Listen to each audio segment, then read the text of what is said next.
தோசைக்கு வந்து காலிஃப்ளவர் சட்னி செய்ய போகிறேன்.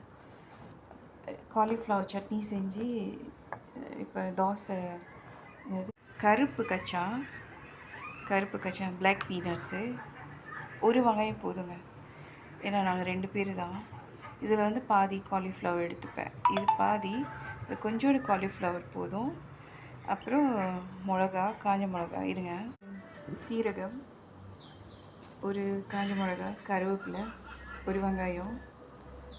இது வந்து கருப்பு மல்லாட்டை கச்சான், கருப்பு கடலை, இது ஒரு காலிஃப்ளவர். கொஞ்சம் தான் எடுத்துப்பேன் காலிஃப்ளவர். நாங்கள் 2 பேர் தான், 2 பேருக்கு இது போதும்.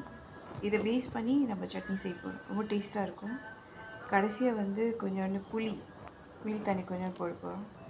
எல்லா டேஸ்ட்டும் ரொம்ப நல்லாயிருக்கும். இந்த புளி காலிஃப்ளவர் வெட்டியாச்சு, கழுவிட்டு கச்சான், பிளாக் கச்சான்னு சொல்லுவாங்க. ஆனால் பர்பிள் கலரில் தான் இருக்கும், டார்க் பர்பிள் கலர். வெங்காயம், காஞ்ச மிளகா, கருவேப்பிலை, சீரகம், அவ்வளோதான். புளி கொஞ்சோண்டு, அப்புறமே சட்னி செஞ்சோடனே புளி தண்ணி கொஞ்சோண்டு போட்டு உப்பு, அவ்வளோதான், முடிஞ்சிச்சு. அதுக்கெலாம் பச்சை மஞ்சள் போட்டிருக்கேன் பாருங்கள். இது நம்மளுக்கு சட்னிக்கு வந்துடும். ஓகே, கொஞ்சம் வதங்கினா போதும், சட்னி ரெடி ஆகிடும்.